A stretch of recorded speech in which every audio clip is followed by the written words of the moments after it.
Commence the meeting.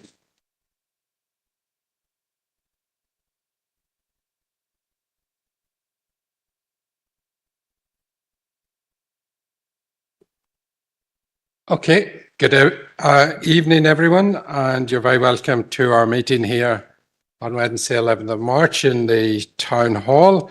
And first of all, can I take any apologies? And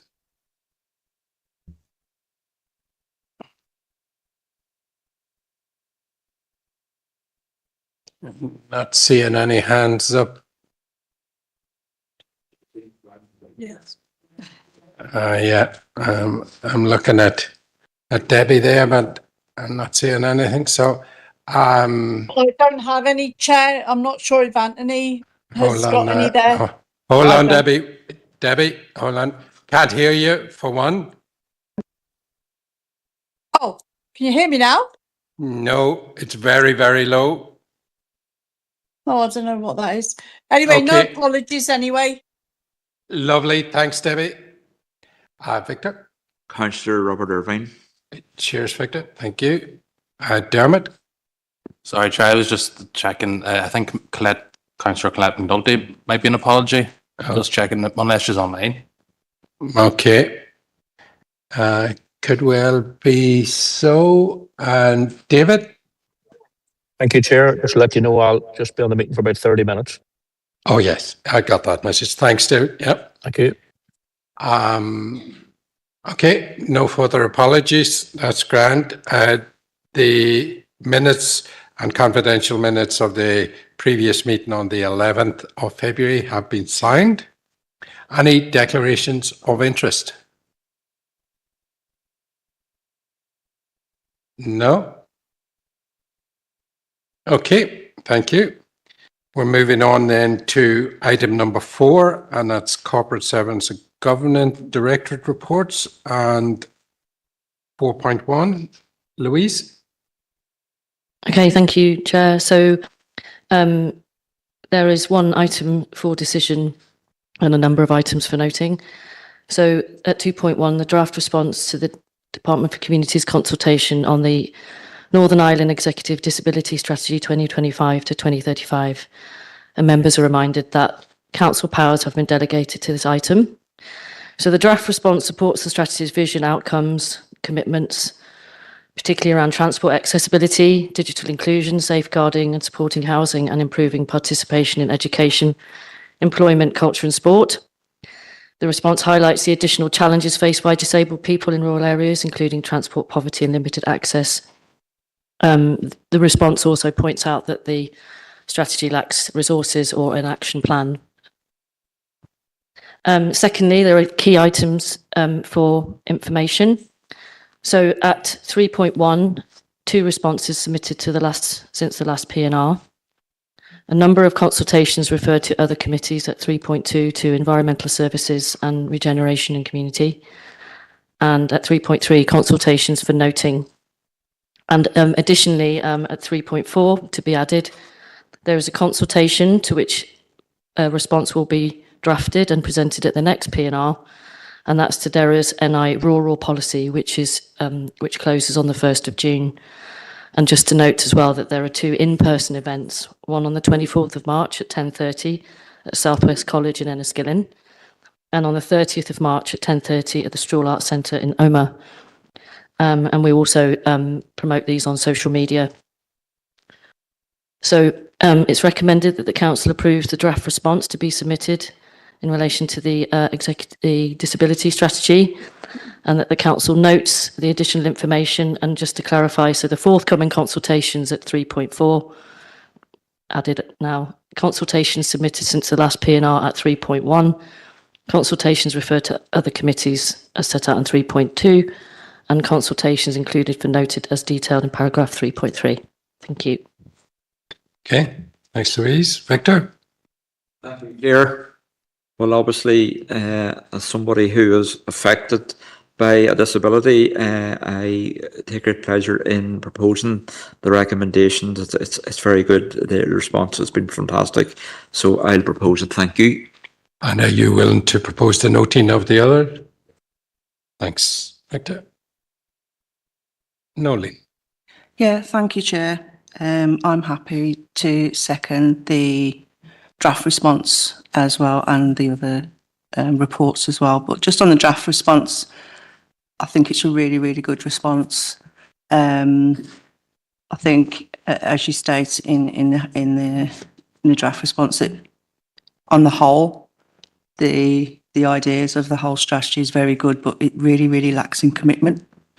And even our own group, the Access and Inclusion Advisory Group, says here that they don't feel the principle has been followed through in the creation of the strategy and the commitment. So I think it needs a lot of work. There's no budget either. So yeah, so but I mean, I think your response is very good. You pointed out everything that needs to be pointed out, including, you know, our rurality and things like that. So I'm happy to second the response, Chair, and the other report. Note the others. Yeah. Yeah. Thanks, Nolene. Josephine. Thank you, Chair, and I want to thank Louise and her team for this response, which I think is very good and very comprehensive, and I support its adoption. I was just wondering, in terms of communication with deaf people and the availability of signing, particularly in like public fora, particularly, for example, even in council meetings. I mean, would that be too much to ask that, you know, there could be provision for signing for meetings which, you know, deaf people clearly would be interested in knowing what goes on in council meetings, and if there would be a possibility into the future of having someone to sign. And also in terms of the provision of educational opportunities for learning sign language. That would be another thing I think is very important. I know that in recent times there are more opportunities for learning sign language, but I do think that access to them could be improved. Thank you, Chair. Thanks, Josephine. Before I bring Jill in, just to, when you're considering your answer to Josephine, maybe consider also the idea of subtitles to the online version that we have out, that if people are looking up at their own leisure, that a lot of those things that you see now can be subtitled as people are speaking, sort of thing. So maybe. Chair, yes, thank you. In terms of provision of sign language, so we have a call-off list, so that can be available on request for particular meetings, and we would do that for engagements where we know that there are deaf people in attendance, so there is provision for that. And in terms of learning sign language, we certainly can bring back an update to members on availability of courses in the region. I'm aware that the college do at both the campus in Omagh and the campus in Enniskillen do offer sign language provision, and there may well be other opportunities for learning. So we certainly can do some research on that and bring that forward. And also in relation to the subtitles, I know the technology is available. We would need to investigate in terms of live streaming and accuracy of content and all around that, but certainly something that we can look at in terms of that. And technology is advancing as all the time in terms of those, and we can seek guidance from authorities in that area as well. Yep. Okay. Eddie. Thanks, Chair, and thanks for all the contributions. Yeah, just to agree on the caliber of our responses there. Thank you very much for the work that's been done. And regarding the videos of our meetings, obviously the live stuff we don't have at the minute, but there is closed captions available on the recorded version. So if you go back to previous meetings, all right, once it's up, had time to figure out our accents, it's got closed captions after that point. Not always obviously 100% accurate, but it'll allow people to follow it maybe just a day or two later. Very good. That's good to know. Dermot.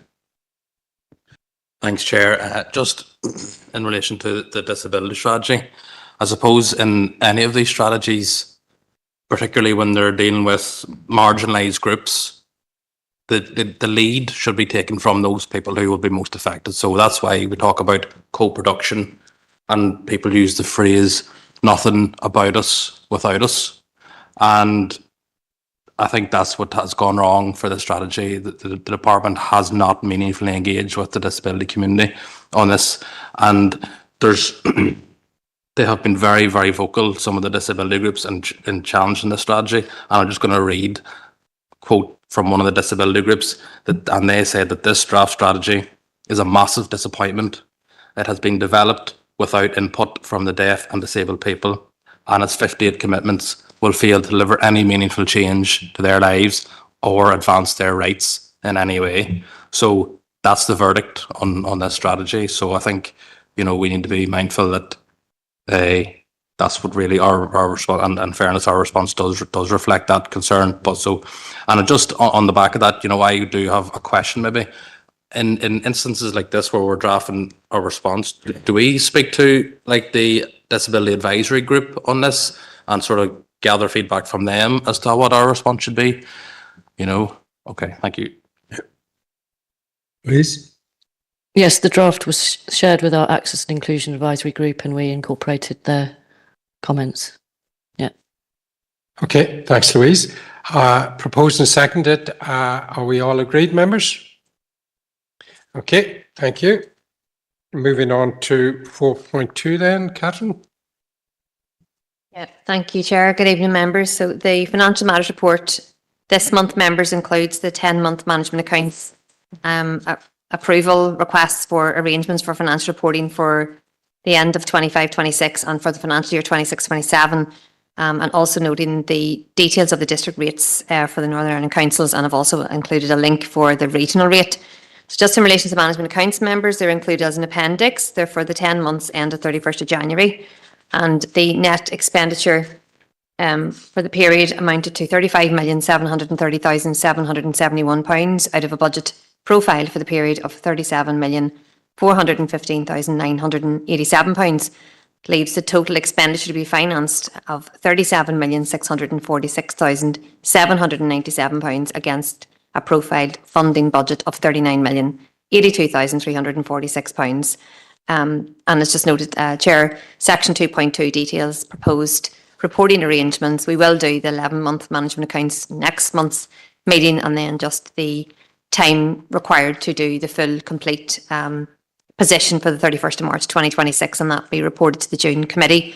And then, as I said, the proposals for presenting management accounts for the financial year 26-27. So I suppose I've taken the opportunity at this stage to do the full year rather than bringing reports back in during the year to seek amendments to the financial regulations in terms of monthly management accounts. So subject to any queries, Chair, the recommendations at section 9.1 is to approve the management accounts for the period end of 31st January 26 and to approve the arrangements for financial reporting for the end of this financial year 25-26. And for the financial year 26-27, and then to note the regional rate set by the Northern Ireland Assembly and the district rates tables and statistics which have been included as an appendix too. Thank you, Chair. Okay, thanks, Karen. David? Thank you, Chair. I was just coming in to propose the recommendations there.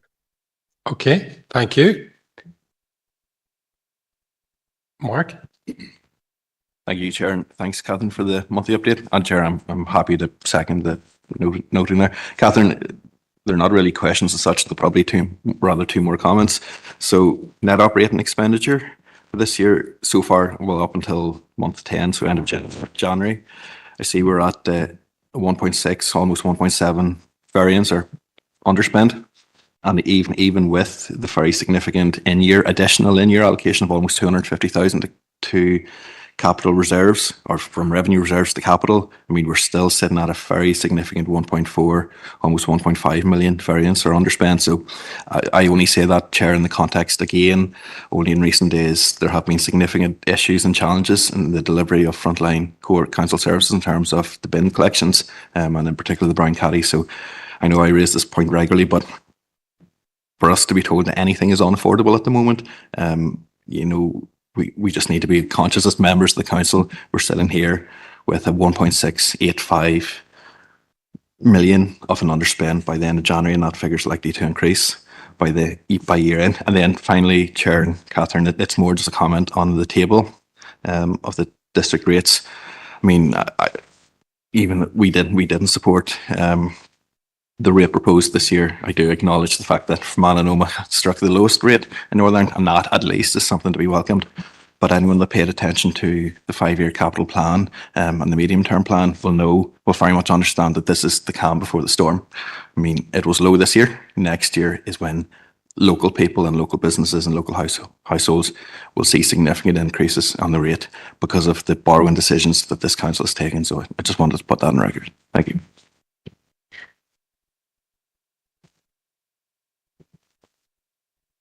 Okay. Nobody else indicating? Proposed and seconded. Are we all agreed? Thank you.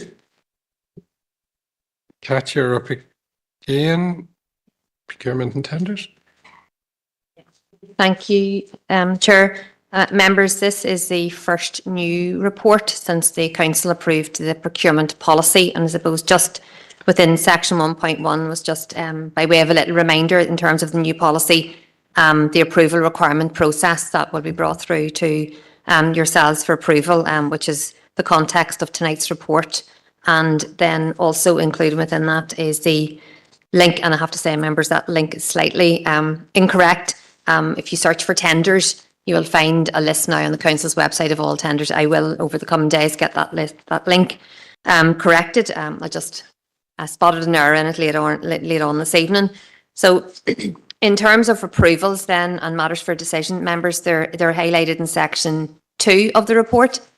So the first section is tenders to be issued, and there are 4 of those. The second section are frameworks to be used, and there are 2 of those.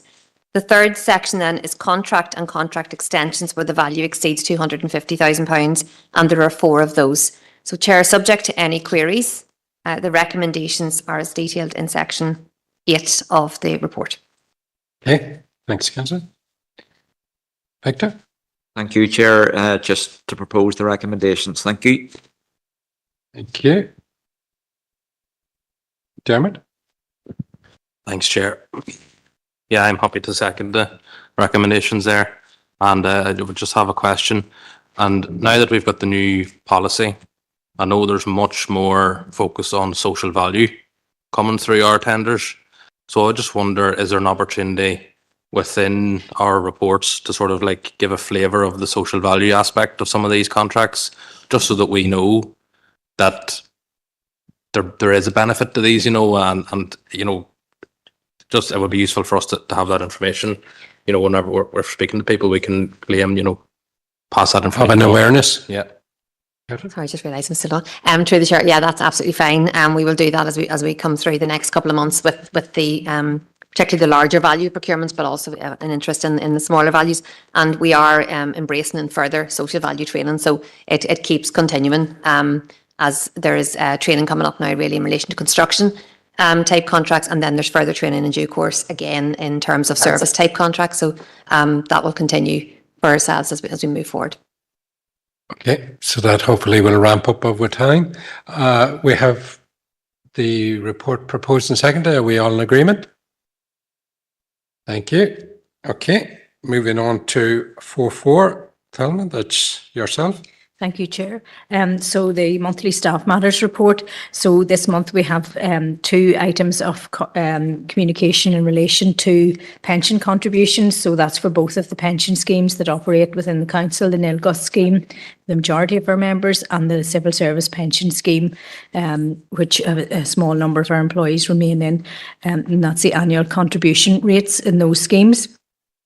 Furthermore, Chair, we have 2 policy reviews that have been conducted in consultation with a recognised trade unions. We've reviewed the elective transfer policy, so that's really where employees can request internal transfers within the council. And the second one is our recruitment protocol, which is linked to the Local Government Staff Commission Statutory Code of Procedures on recruitment and selection. So, Chair, the recommendations are to note the updates in relation to NILGUS employee contribution rate bands, employer contribution rates revised, limit for additional pension contributions, the civil service pension scheme accruing superannuation liability charges, and the updates to the elective transfer and the recruitment protocol. Okay, thanks, Selma. Anne Marie? Thank you, Chair. Happy to propose the recommendations as set out in 8.1. Okay, thank you. And have I a seconder? Victor? Thank you. Are we all in agreement? Thank you.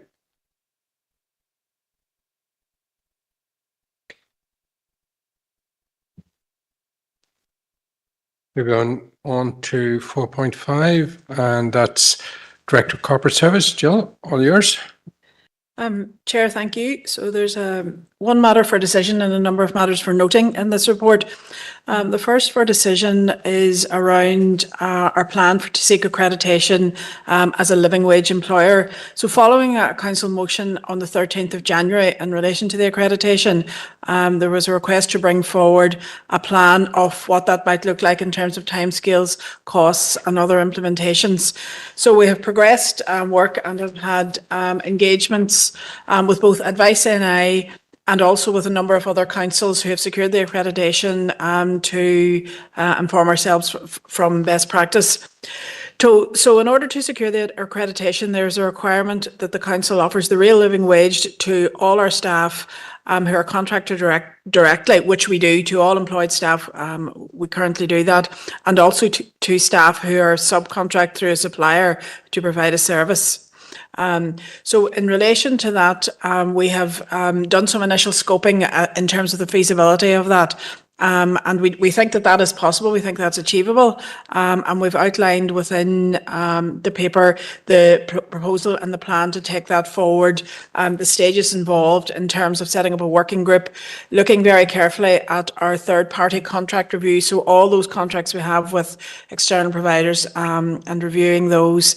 It will require an update to our procurement policy, and we'll look to bring that forward, and then following that, submission of the application and hopefully securing accreditation within a 6 to 9 month period. And then there's an ongoing period of monitoring. In terms of cost, the annual cost of the accreditation is approximately £600 based on an organisation of our size. And then also we were asked to bring forward an assessment of the implications on businesses who are suppliers to the organisation. So there's an analysis. The difference between the real living wage and the national minimum wage is 74 pence per hour. So that would represent a difference if payments had to be increased of about £1,500 per employee. And we also note that the Low Pay Commission has estimated that around 6.6% of workers are paid at or below the national minimum wage. So that gives a sense of the potential impact to employers.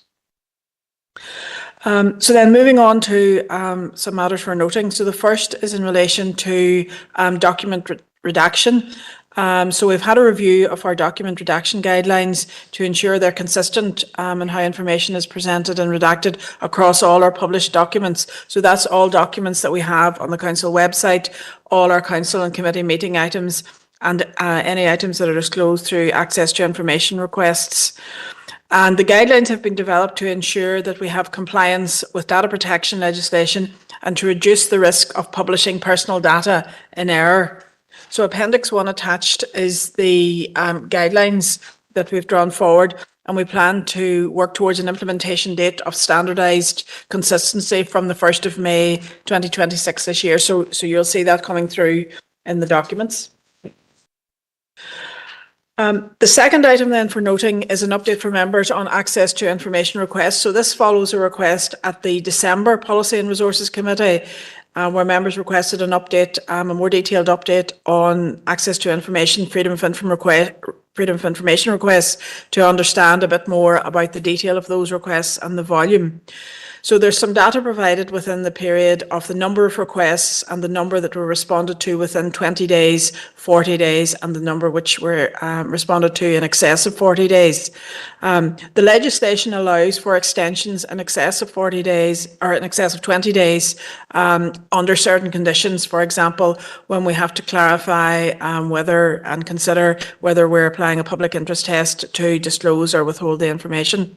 And we've looked at best practice in this area, good practice from the Cabinet Office in terms of how they manage requests. We've also put in a rationale as to why ATIs are becoming more complex and more time consuming to process. Typically and quite often there are multiple lines of inquiry which cross multiple services areas. We're seeing increasingly a larger volume of requests coming through that have been generated using AI with help from AI, and those tend to be more complex. Requests for correspondence that cover multiple officers' emails address and requirement for different exemptions within, and also very broad requests over a longer time period and extended scope. So the final item noting, Chair, is then the regular update that we provide in terms of progress on the council actions and also the Policy and Resources Committee actions in terms of actions completed, in progress and outstanding.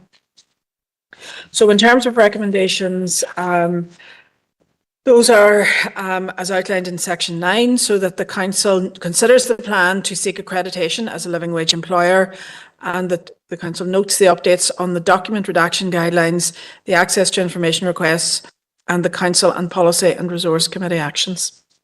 Okay, thanks, Jill. Dermot? Thanks, Chair. Yeah, I'm just going to come in on the real living wage part of that, and glad to see that we're making progress on this, you know, so soon after the motion was passed as well. You know, I do genuinely believe that it is achievable if it's done the right way, and we do the groundwork and make sure we have all the consultations done and the analysis done. And I look forward to seeing the outworkings of this process as we go further and get more information. But, you know, just looking at the initial stages here, you know, we're talking about £1,500 or 1,500,000 or yeah, 1,500 per month or per employee per year. And, you know, that is a significant amount for a business. There's no doubt about that. But that you weigh that against what the needs of workers are. And I think that would be a very, very good uplift for workers, a very much needed uplift for a lot of our workers. So I think that's something that we should be looking to roll out across the district. I think, yeah, I think as we go forward, we will try and make sure that is done effectively. So that's it, Chair. Thank you. And I'll propose to recommendations. Okay, thank you. Josephine. Yes, thank you, Chair. A very good proposal, I feel, and I'm happy to second the proposal and the noting of the other items, Chair.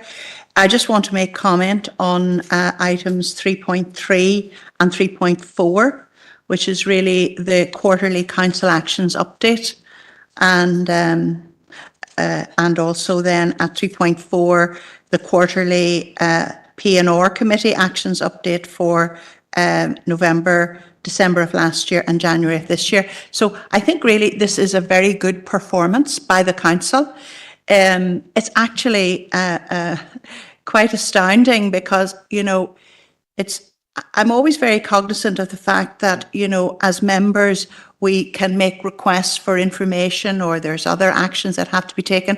But we must remember that in the background, our staff are working away to answer our queries, to respond to consultations and take various other actions. So I think it's a very, very good performance by both the council and by this committee, Chair. So I do want to pass on my congratulations to the council staff for their hard work in that regard. Thank you, Chair. Okay, thank you, Josephine. And just to echo your comments, Josephine, I'd like to just put my thanks on record to the wider council staff that takes us through the council actions, and indeed in particular to Policy and Resources staff. Thank you all very much. Obviously, we're being very easy here when all actions are being able to be more or less covered off month on month here. So well done, and thank you for the hard work that goes in behind making the committee very efficient. So Thank you. We have the proposal and the noting proposed and seconded. So are we all in agreement? Okay, thank you. And Jill, you're going to take 5.1 for us? Yes, Chair, thank you. So in terms of, it's just a matter for noting in terms of the minutes of the meeting of the Irish Unity Working Group, which took place on Monday, the 12th of January. So members will recall there was a report brought to January PNR with the terms of reference and a work programme for the working group. And this is just to close out and bring for noting the minutes of that group. Okay. Only. Yeah, happy to propose to note the minutes. Okay, thank you. Anthony? Yeah, thanks, Chair. Yeah, I second the noting of it, and it's great to see the working room up and running and the great ideas there, and look forward to it. It's good to see it going. Okay, thanks, Anthony.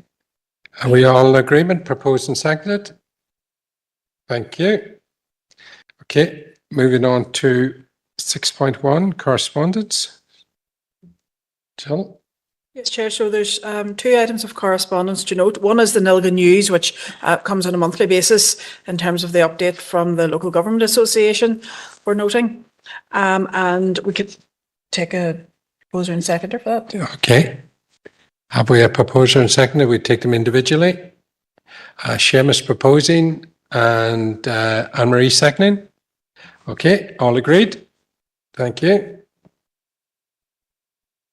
Thank you, Chair. And the second item is correspondence from the Department for Communities in relation to a consultation which is currently open in relation to amendments to the Landlord Registration Scheme Regulations 24. And those are just a couple of technical amendments to improve really the quality of the scheme, and also noting that Lisburn and Castlereagh Council have been appointed as the lead council in terms of the landlord registrar on behalf of all councils. Okay, thanks, Jill. Josephine? Chair, I know it's just an item of correspondence for noting, but I think I probably should declare an interest in that item as a landlord myself. Chair, thank you. Okay, thanks, Josephine. Noted. Okay, and can I have a proposer and seconder to note? Eddie and Dermot, thank you. All agreed? Thank you.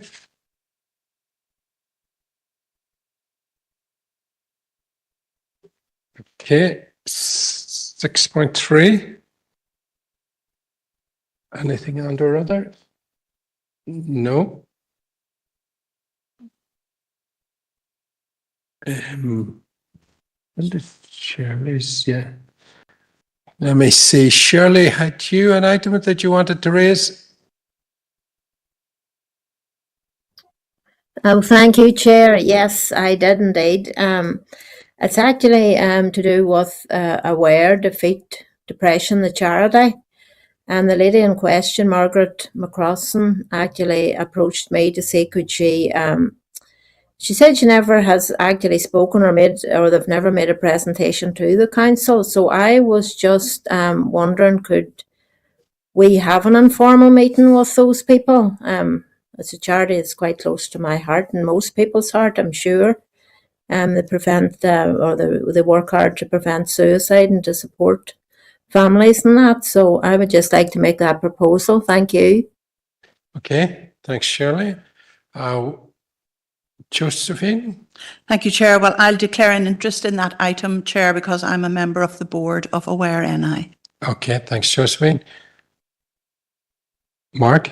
And I'll declare an interest as well, Chair. Okay, thank you both. Have I got a seconder for Shirley's proposal? Elaine? Thank you. Are we all agreed? Okay, we'll take that forward, Elaine, in due course. Okay, that's all good there. So we're going to move on to item number 7.1, our motion. And that's going to be proposed by Rory. Yeah, thank you, Chair. You're online. And I would just like to note that I'm here with speaking rights tonight only. And so we're bringing forward this motion tonight as over the last 2 years, we have seen images and evidence of acts being carried out against human beings that would shame all the devils in hell. We have seen unspeakable crimes being committed against the innocent. We have seen some of the most heinous crimes in history being carried out against the innocent men, women, and children in Gaza and the occupied Palestinian territories. These crimes cannot go unanswered. Those responsible for these war crimes must be held accountable. For the governing body of Irish football to consider fulfilling a fixture against an association that endorses genocide and engages in sport washing for the apartheid state of Israel is unthinkable. The Football Association of Ireland should show leadership on the world stage and hold the apartheid state to account for its crimes against humanity. We are calling on the FAI to withdraw from these fixtures and refuse to normalise and sportswash the crimes of the apartheid state. I am proposing that Fermanagh and Omagh District Council write to the CEO of the FAI, David Carrell, calling on the FAI to boycott fixtures at home and away in the Nations League competition. We cannot allow our national team to be used as a tool to sportswash the crimes of the apartheid state. It is important to note that the clubs in the League of Ireland do not want these fixtures to be played. Former managers do not want these fixtures to be played. Former players do not want these fixtures to be played. The overwhelming majority of Irish footballer supporters associations do not want these games to be played. The overwhelming majority of Irish football fans do not want these fixtures to be fulfilled. Some things are bigger than sport. History will judge us all. Let us stand on the right side of history, stand for peace, stand for justice, and stand with Palestine. Thank you, Chair. Okay, thanks, Rory. And the motion has been seconded by Dermot. Thanks, Chair.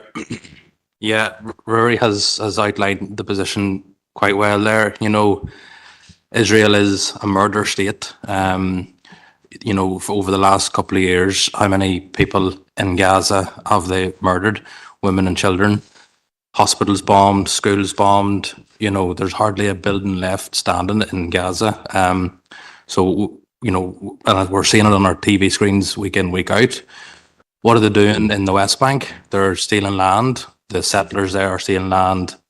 The Palestinians there are treated like utter garbage, to be honest. It's like an apartheid state. You know, Israel is the most hostile state in the world, I would say. They're invading and bombing nearly half of the Middle East at this stage. They're occupying part of Syria. They're occupying part of Lebanon. Bombing the Gulf states, you name it. There's hardly a country in the region that isn't at war with Israel, and Iran, of course, now as well, nearly trying to start World War III with the Americans. So Israel is not a normal state. They are not like any other state in the world. So they shouldn't be treated like a normal state. Boycott. That is the message. Boycott. If it was South Africa during the apartheid days, we wouldn't be playing this match. Russia. We wouldn't play against Russia today because Russia were immediately expelled from UEFA, rightly so. So I don't see any difference, and for any government or football association to be considering playing this country, it trashes over the rights of the Palestinians, and it sends a signal that Israel is an acceptable, normal country. They're not, and that's why they should be boycotted at every place and opportunity, no matter if it's Eurovision, if it's sports, if it's diplomatic meetings, whatever it is, boycott all the time. So we need to boycott this game, and hopefully we can get some pressure on the FAI to fulfill, as Rory says, nobody wants this game to be played. The football associations, the players, the managers, we have to boycott it, and that's what we're trying to achieve here. So thank you, Chair. Okay. Thank you, Dermot.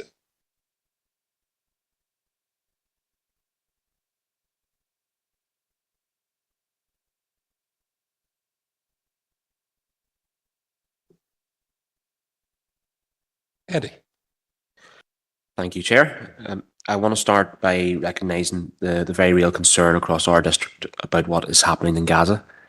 The scale of suffering is heartbreaking. Many people here, including residents, community groups and members of the Palestinian community living within Northern Ireland, have reached out to us because they feel powerless and distressed by what they are seeing. Alliance has always been clear that international law and human rights must apply everywhere, to everyone. Civilians must be protected, and serious breaches of humanitarian law cannot be ignored. No matter where violence happens, we have a duty to speak up for those who are suffering. On the issue of the FAI fixtures, I understand when many people feel strongly that sport should not stand apart from what is happening in the world. Sporting organisations do have influence, and in past, they have taken decisions based on human rights concerns. At the same time, the FAI is an independent body. It's important that any message this council presents them is respectful and measured, and I believe that this motion is just that.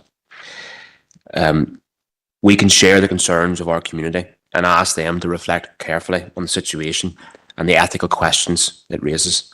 So for that reason, I am willing to support writing to the FAI, not to demand action, but to encourage them to consider in their conscience the humanitarian impact, the international law issues, and the strong feelings shared by people in this district. Thank you. Okay, thanks, Eddie. John? Thank you, Chair, and thank you for allowing me to come in at the last minute on this through my own fault. No one in this chamber is indifferent to the suffering taking place in the Middle East. The loss of civilian life is tragic and distressing. All sides must be held to standards of international humanitarian law. However, we are a district council in Northern Ireland. Our remit is local service, delivery, community development, planning, leisure provision and good governance.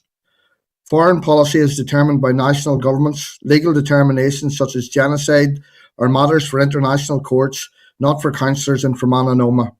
We should be very careful about adopting definitive legal conclusions in a political motion. This motion also seeks to involve the council in pressuring the Football Association of Ireland to boycott UEFA fixtures. I am no fan of the Republic of Ireland football team. I am actually a block booker for the Northern Ireland team. But I enjoyed the crack when both sets of fans met up at Euro 2016, which many people didn't expect to happen. I don't want to see them kicked out of Euro 28 for failing to field and not having kicked a ball. If players are so moved, they can make themselves unavailable for selection. Fans can refuse to buy tickets and not attend the match. Those who don't normally attend matches can turn their televisions off and not watch it. But the fact that a team could be kicked out of a competition for not playing at the behest of this council is way beyond our remit. This is something for UEFA to decide. Sorry, Chair. My printer's...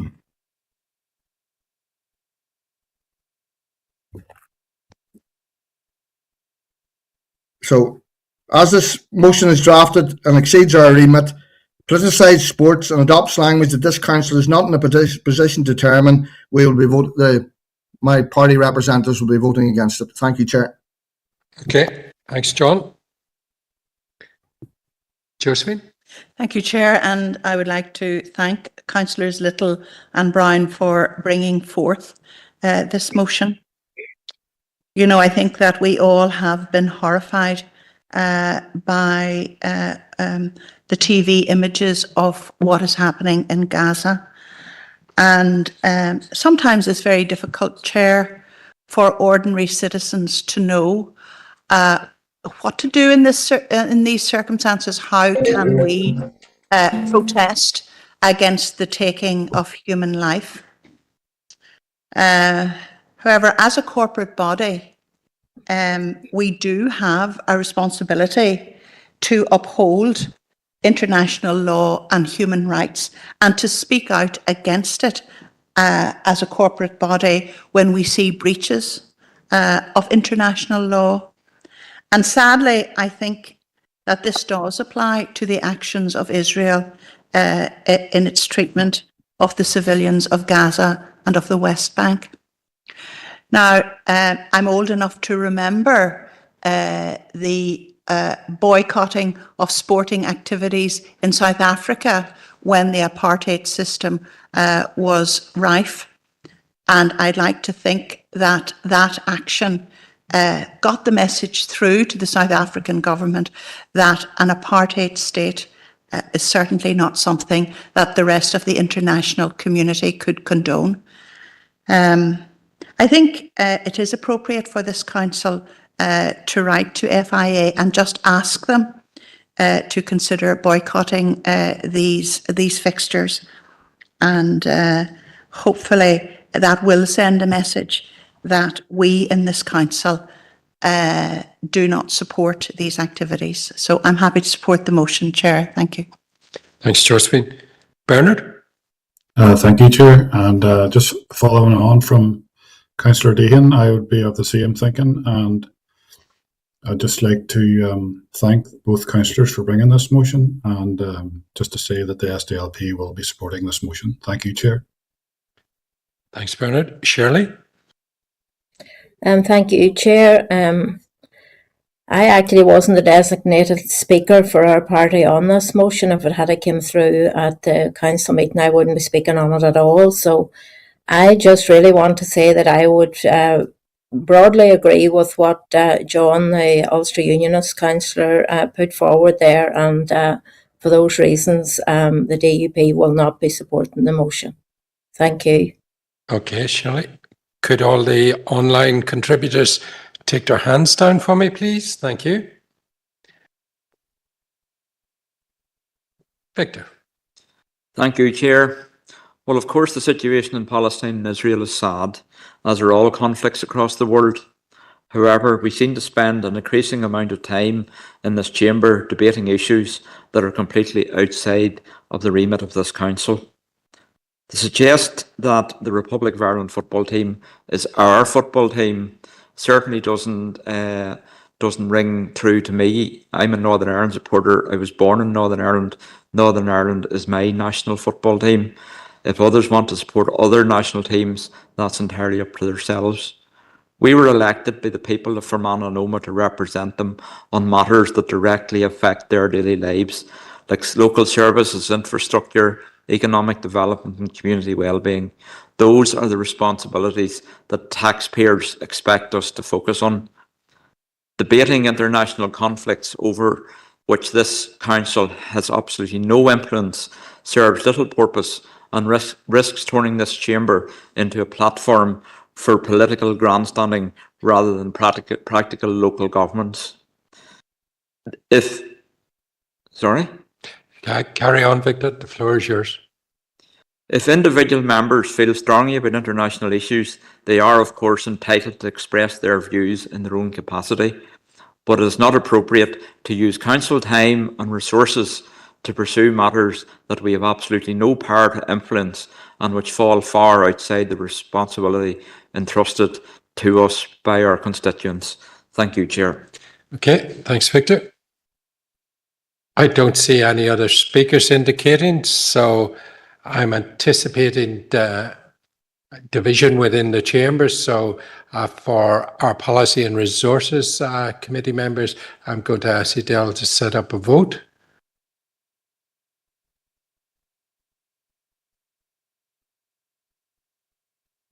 Summing up, I apologise. Yes, Rory.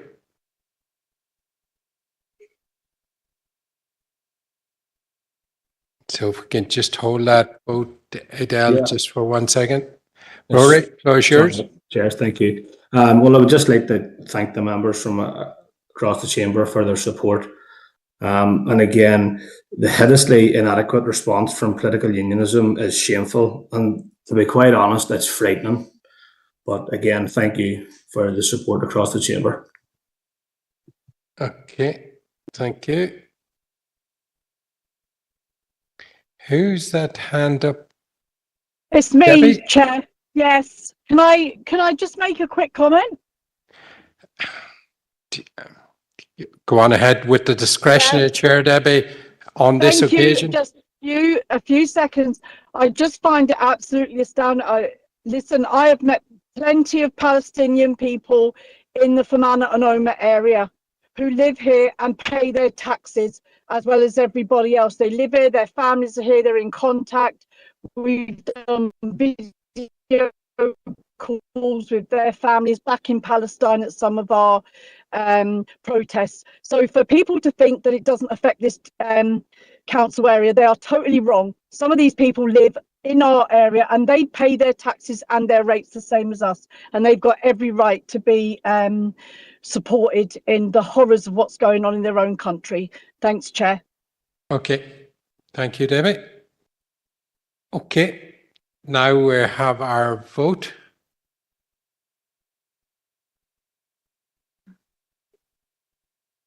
So the vote is live. Thank you.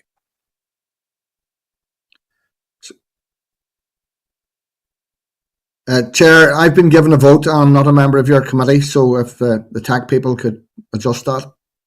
I'm the same as John, myself. I've been offered a vote and I only have speaking rights here, so. Yeah.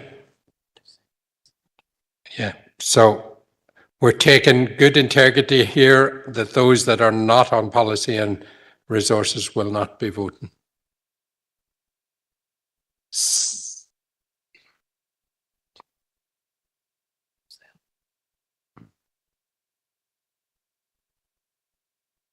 Four votes.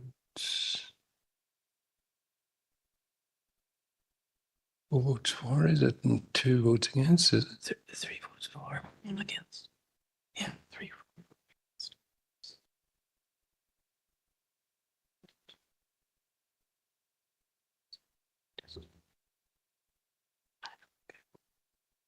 I say I don't know. It's okay.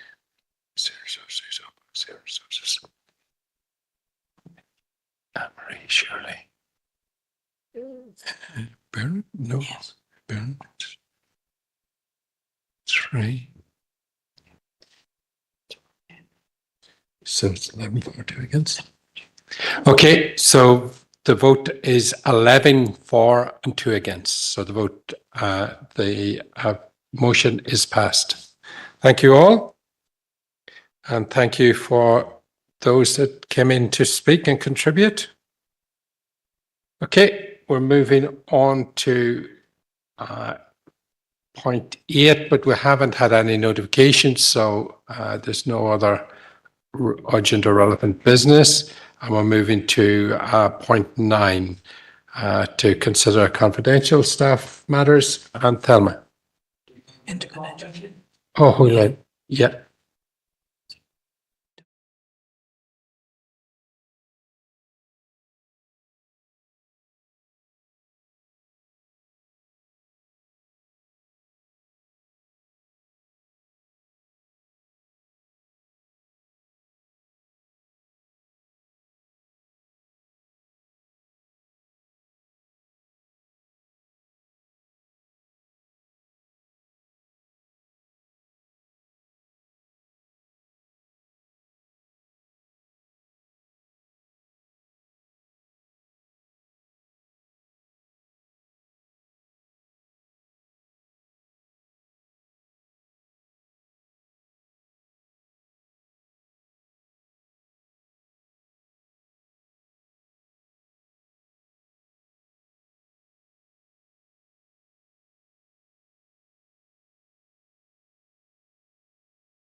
we're out. Okay. Jill, do you want to sum up in committee? Chair, thank you. While in committee, members considered a confidential staffing report and agreed with the recommendations, and also received an update on a legal matter in relation to procurement and agreed with the course of action. Can I have a proposer and seconder for that update? Josephine and Elaine, thank you. Okay, members, thank you all very much for your contributions and attendance, and the meeting's now ended. Thank you.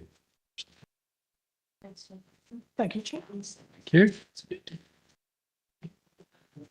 8:10, it's not a bad. Yep. Hey.